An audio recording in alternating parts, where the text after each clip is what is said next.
এই যে রাজ্য জুড়ে তৃণমূলের নেতা কর্মী, জনপ্রতিনিধি, এক্স জনপ্রতিনিধি, তাদের উপর যে একসঙ্গে একটা চলছে, তাতে মনে হচ্ছে যে গোটা বিষয়টা একটা যেন মানে মূলত টার্গেটটা হচ্ছে তৃণমূল। আমি এইটুকু বলতে পারি তৃণমূলের মুখপাত্র হিসেবে। কিন্তু কোনো ব্যক্তি, তার বিরুদ্ধে কোনো এজেন্সি যদি এরকম ধন সম্পত্তি ধরনের কোনো অভিযোগ আনেন, সেই কেস মেরিট না জেনে, কন্টেন্ট না জেনে আমি কোনো মন্তব্য করবো না। আপনি প্রথম যে বস কালচারটা খুললেন, সুবিধার ক্ষেত্রে যেমন দেখা গেছে বিভিন্ন ইনস্টাগ্রামের ভিডিও, ফেসবুকের ভিডিও, এই দেবদাসের ক্ষেত্রে তো তাই।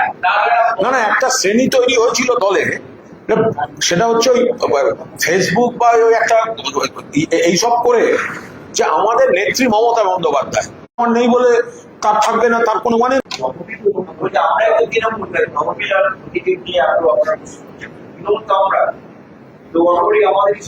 দেখুন, এটা সম্পূর্ণ আজ দিল্লিতে যে সার্কাসটা দেখা গেছে, এই সার্কাসটা হচ্ছে তৃণমূল কংগ্রেসের সম্পর্কে বিভ্রান্তি তৈরির জন্য আমাদের প্রতিপক্ষ কেন্দ্রীয় শাসক দলের স্পন্সর্ড একটা নাটক।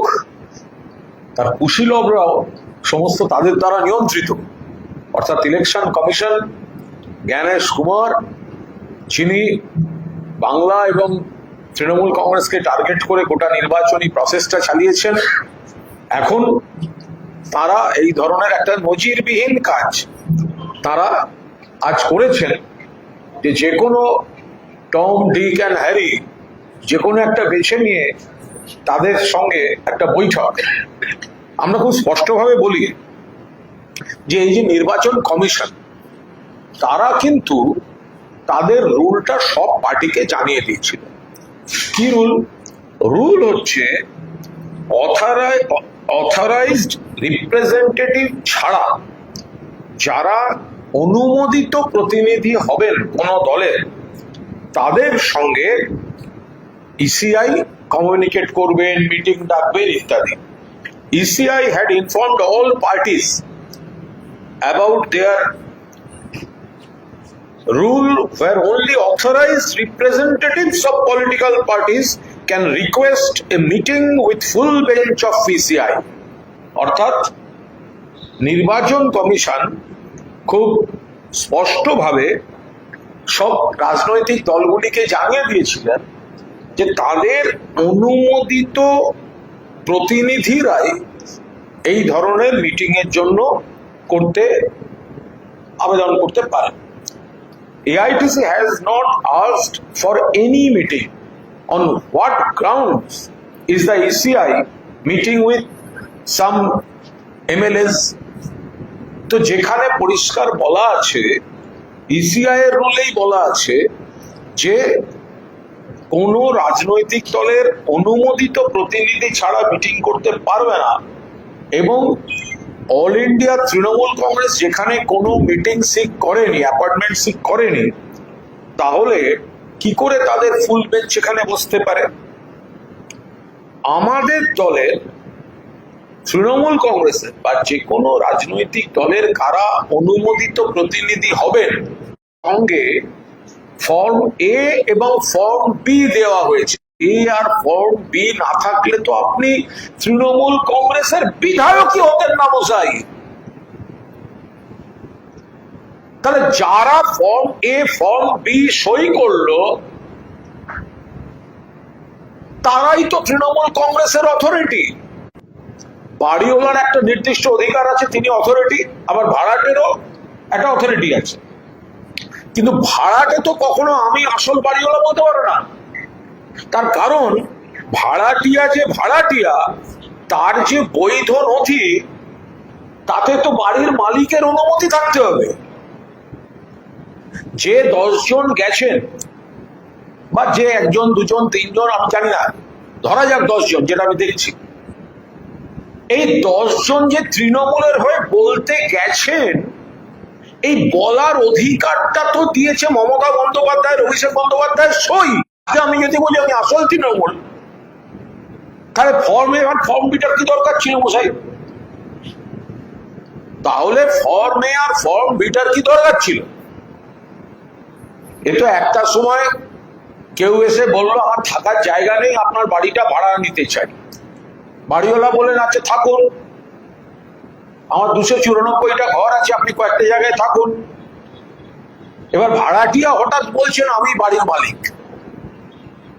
তার কারণ ভাড়াটেদের পেছনে পাড়ার কোনো দাদা রয়েছে। ভাড়াটিয়া যারা সেইটা সার্টিফাই করেছেন মমতা ব্যানার্জি।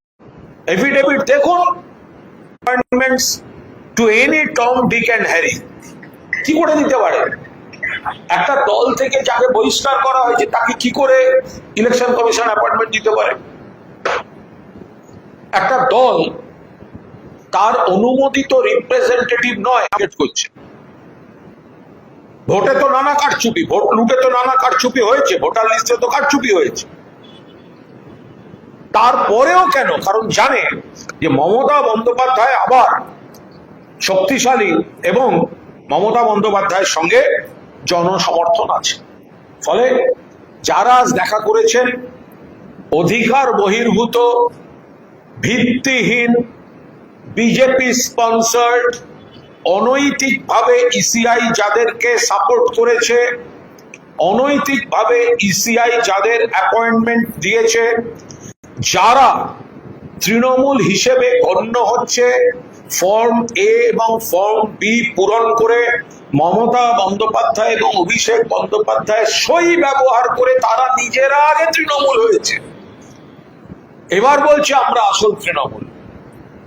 সেই জায়গায় দাঁড়িয়ে এটা গণতন্ত্রের পক্ষে অত্যন্ত আপত্তিকর। কিছু বেঈমান, কিছু গদ্দার যারা 2 মাস হয়নি ভোটে জিতেছে, তৃণমূলের প্রতীকে মমতা বন্দ্যোপাধ্যায়ের দলের হয়ে জিতেছে, জিতে এখন তারা বিজেপির হাত শক্ত করতে তারা এই কাজ করছে। ভেবে দেখুন তো, এটা তো আইন বা টেকনিক্যাল কথা বললাম, একটু বিবেকের কাছে আসুন তো। যে মমতা বন্দ্যোপাধ্যায় এতদিনের স্ট্রাগল তৃণমূল কংগ্রেস, যে মমতা বন্দ্যোপাধ্যায় তৃণমূল কংগ্রেসের ডাকে এত কোটি কোটি মানুষ সাড়া দিয়েছেন, এত শহীদ, এত কর্মী, এত আক্রান্ত, এত তাদের আবেগ, তাদের উপর ভর করে জিতে যে বেঈমান, যে গদ্দাররা ভোটের পর এলাকায় যাচ্ছে না, আক্রান্ত কর্মীদের পাশে দাঁড়াচ্ছে না, থানায় যাচ্ছে না, শুধুমাত্র বিজেপির হাতে তামাক খেয়ে ইলেকশন কমিশনের অপব্যবহার করা হচ্ছে যেখানে, তাতে তারা মমতা বন্দ্যোপাধ্যায়ের পিঠে ছুরি মারতে নেমেছে। ফলে এদের এই অনধিকার কাজ মানুষ বিচার করছেন। বিজেপি এবং ইলেকশন কমিশনের সৌজন্যে, দাক্ষিণ্যে, দয়ায়, চক্রান্তে তারা যাই করছে, তৃণমূল কংগ্রেসের প্রকৃত কর্মীরা এবং বাংলার মানুষ তারা মমতা বন্দ্যোপাধ্যায়ের সঙ্গে ছিলেন, আছেন, থাকবেন।